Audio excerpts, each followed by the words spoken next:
ክብር ለኢየሱስ ይሁን። ሃሌሉያ! ኢየሱስ ክርስቶስ ጌታ ነው። እንኳን ለጌታችን ለመድኃኒታችን ለኢየሱስ ክርስቶስ የትንሣኤ በዓል አደረሰን አደረሳችሁ ማለት ፈልጋለሁ። ደርሻለሁ የሚል ሰው አለ? ክብር ለኢየሱስ ይሁን። እንደምታውቁት የኛ ፋሲካ ከእነቶና ዳቦ አይደለም። ፋሲካችን ክርስቶስ ታርደዋል። የዛሬ 2000 ዓመት የእባቡን አናት በመስቀል ላይ ጨፍልቆ የሚቃወመንን የዕዳ ጽሕፈት ከመንገድ ያስወገደ የአባቶቻችን አምላክ የነገሥታት ንጉሥ የጌቶች ሁሉ ጌታ የኃያላን ሁሉ ኃያል የሞተ የተነሳ ዳግም በመላእክት ታጅቦ የሚመጣ የናዝሬቱ ኢየሱስ ክብር ይገባዋል።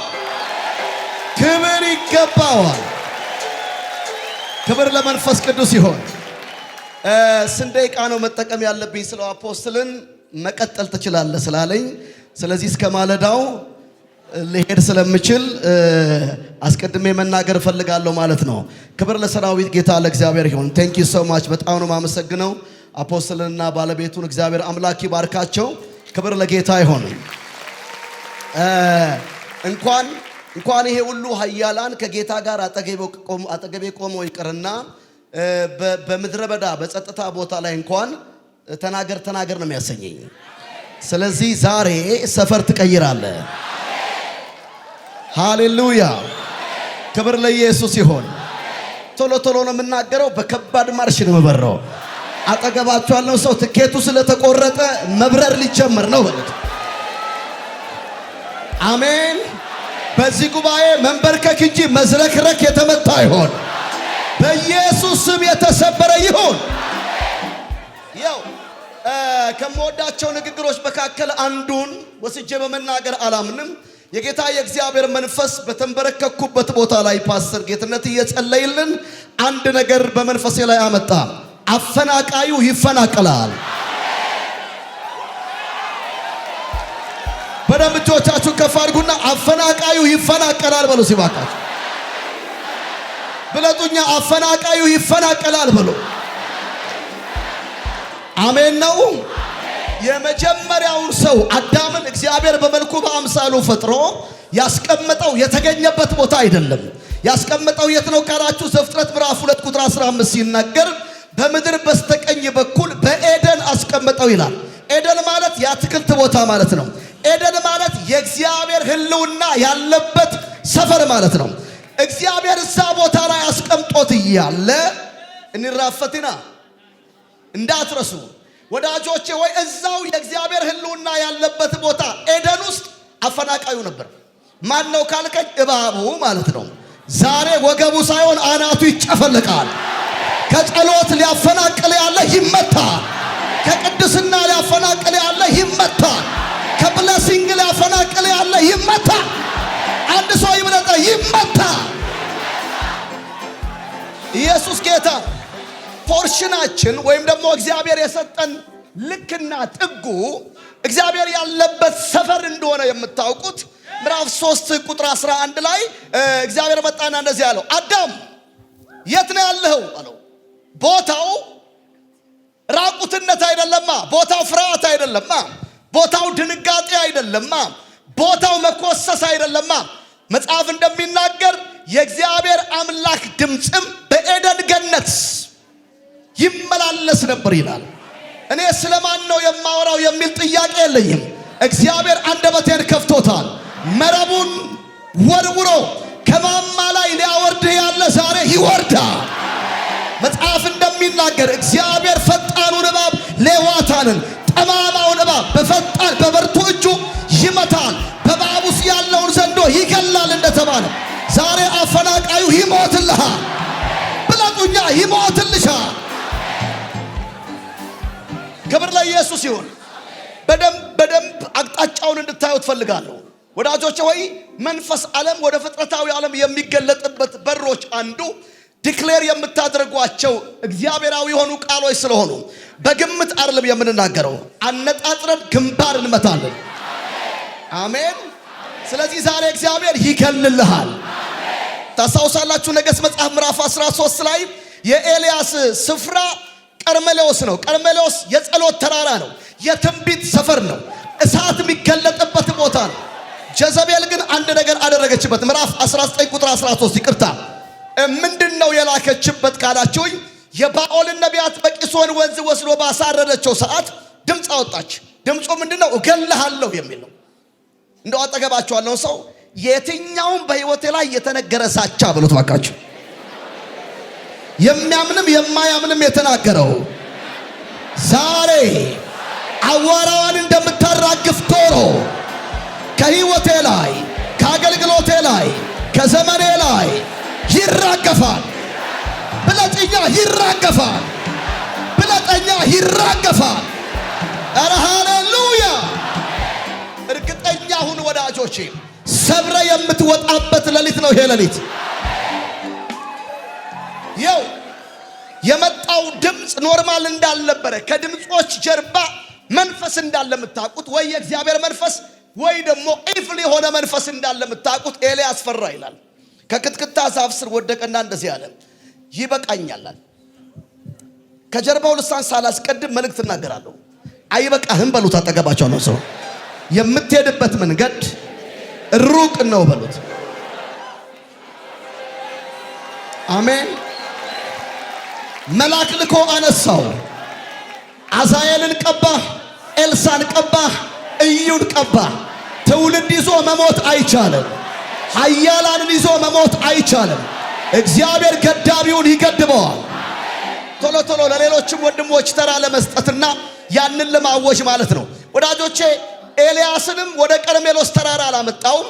አዳምንም ወደ ኤደን ገነት አልመለሰውም። እንደውም የሚገለባበት ኪሩብ አደረገ። አዳምን አመጣና መስቀል ላይ ነው የገደለው። ሌላ የተከፈተ ምዕራፍ አለ። ሌላ የተከፈተ ሰፈር አለ። ቆይ እኔ ስለ ቀርሜሎስ ለመስበክ አልተላኩኝም። እኔ ወዳጆቼ ሆይ ስለ ኤደን ገነት ላወራ አልተላኩኝም። ነገር ግን አንድ ነገር አውጃለሁ። ዮሐንስ ወንጌል ምዕራፍ 17 ቁጥር 24 ላይ እንደዚህ አለ። ጌታ ኢየሱስ የምድር አገልግሎቱን ጨርሶ ከማረጉ በፊት አንድ ጸሎት ጸለየ። አባት ሆይ ዓለም ሳይፈጠር በፊት ስላከበርከኝ እነኚህ የሰጠኸኝ ደግሞ እኔ ባለውበት በዚያ ከኔ ጋር እንዲሆኑ እወዳለሁ አለ። ታዲያስ አብ የወልድን ጸሎት ሰምቶታል ወይ? ሰምቶታል? እርግጠኞች ናችሁ? እኔም ከእናንተ ጋር እስማማለሁ። ሰምቶታል። አጠገባችሁ ያለው ሰው ሊያዋርዱ ያሉ ዛሬ ይወርዳሉ በሉት። ያንተ ሰፈር በሉት ባካችሁ። ኤደን ገነትም አይደለም፣ ቀርሜሎስም አይደለም፣ ኪሊማንጃሮም አይደለም። ሃሌሉያ! ሌባው የሌለበት ቀጣፊው የሌለበት ኢየሱስ ክርስቶስ መጋረጃውን ቀዶ የገባበት አደባባዩ ላይ ሳይሆን ወደ ቅድስተ ቅዱሳን የገባበት ያ ሰፈር ላይ ገብቻለሁ የሚለይ ጩህና አሜን ይበል። በሁለት ደቂቃ ውስጥ መድረኩን ለቃለሁ። ነገር ግን በእነኚህ ሁሉ 2 ደቂቃዎች ውስጥ ከባድ በረራ ታደርጋለህ። አሜን። ክብር ለኢየሱስ ይሁን። አብ የወልድን ጸሎት ሰምቶታል አይደለም? ለዚህ ነው ኤፌሶን ምዕራፍ 1 ላይ እንደዚህ ይላል። ቅድም አፖስትል ሲጠቅሰው ነበር።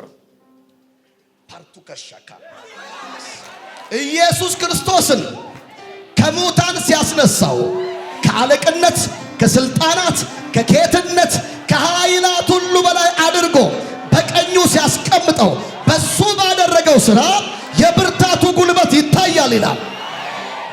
ኢየሱስ ከሙታን ሲነሳ ጀስት ተነሳ። ከአለቅነት፣ ከስልጣናት፣ ከጌትነት፣ ከኃይላት ሁሉ በላይ አድርጎ በቀኙ አስቀመጠው። እኛስ ምኑ ጋር ነን ታዲያ? ያለነው ምኑ ጋር ነው ያለነው? ምዕራፍ 2 ላይ ደግሞ መጣና እንደዚህ ያለን፣ በኃጢአታችሁና በበደላችሁ ሙታን ነበራችሁ፣ ከፍጥረታችሁ የቁጣ ልጆች ነበራችሁ። ታዲያስ እግዚአብሔር በምሕረቱ ባለጠጋ ስለሆነ ከወደደን ከጥልቅ ፍቅሩ እየተነሳ ምንም እንኳን በደለኞች ብንሆንም ከሱ ጋር ሕይወትን ምን አለን? በጸጋ ምን ብላችኋል? ከዛስ በእርሱ ባደረገው ሥራ ይልና የምሕረቱን ባለጠግነት ያሳይ ዘንድ ከሱ ጋር ምን አለን? አስነሳ። በቀኙ ደግሞ ምን አለን? ስለዚህ አጠገባችሁ ያለው ሰው ያንተ ሰፈር በሉት አብቀኝ ስለሆነ ከዛ ዝቅ ያለ ቦታ ሊያስቀምጡ የሚፈልጉ ድምፅን የሚልኩብህ መረባቸውን የሚወረወሩ የትኛውም የጨለማ አሰራሮች ዛሬ ከዘመን ላይ ከህይወት ላይ ከአገልግሎት ላይ ይሰበራል። ቆይ አሁን አፈናቃዩን አይታችሁታል? እችል ልናገርና ልጨርስ። እናንተ ያላችሁበት ሰፈር ላይ እባቡ ኤግዚስት ማድረግ አይችልም። እኔ ማውራው ስለ ቀበሌ 7 አይደለም፣ ስለ ቀበሌ 8 አይደለም፣ ስለ ሲኤምሲ አይደለም፣ ስለ ቦሊ አይደለም። ከላይ ተባረዋል፣ እዛ የለም። ለዚህ ነው መጽሐፍ በምድር የምትኖሩ ወዮላችሁ በታላቅ ቁጣ ወደ እናንተ ወርዷል፣ በሰማይ የምትኖሩ ደስ ይበላችሁ ይላል። ዝግጁ ናችሁ? ለሰይጣን የምንተውለት ሰይጣንን ብቻ ነው። ጤንነቴ ላይ እንዲቧርቅ አልፈልግም። አገልግሎቴ ላይ እንዲቧርቅ አልፈልግም። ዘመኔ ላይ እንዲቧርቅ አልፈልግም። በመንፈሴ የምሰማው ድምፅ አለ። የእባብ እንቁላሎች ሲሰባበሩ ሰማለሁ፣ ሲሰባበሩ ሰማለሁ። ስለዚህ 30 ሰከንድ ልስጣችሁ። ድምጾቻችሁን እያወጣችሁ አውጁ። ሌዋታኑ እናንተ ላይ አይሰራም፣ ሕይወታችሁ ላይ አይሰራም። አውጁ፣ አውጁ፣ አውጁ። የበሽታ ኃይላት አሁን ይቀልጣሉ። የተዘጉ በሮች ይከፈታሉ። ተጽዕኖዎች ይገፈፋሉ። ድምፅ መጥቷል ወደ አንቺ። አፈናቃዩን እግዚአብሔር ሊያፈናቅለው፣ አሳዳጁን እግዚአብሔር ሊያሳድል፣ የጠላቶችን ጀርባ ሊሰጥህ እድልን አምጥቶልሃል። አንደበቶች ይከፈቱ። አውጀው። ዱሪያ ባሲያ ኮታልዴራ ናኒሚቶፒ ለቱቀባ በማገለግለው ጌታ ፊት የተለጠጡ ቀስቶች በመንፈሴ በራእይ አያለው። እግዚአብሔር ለጊዜውና በጊዜው ያጠመዳቸው በእግዚአብሔር እጅ ላይ ያሉ በምድሪቱ ፊት ላይ የሚለቀቁ ልጆች አሉ። እባቡ ሊያቆማቸው አይችልም። እባቡ ሊገዳደራቸው አይችልም። ጸልዩ፣ ጸልዩ ወዳጆች፣ አንድ ደቂቃ ጸልዩ። አንደበቶቻችሁ ይከፈት፣ አንደበቶቻችሁ ይከፈት። እግዚአብሔር በመንፈሴ ያሳየኛል። ሽቶዎች ሲከፈቱ አያለሁ።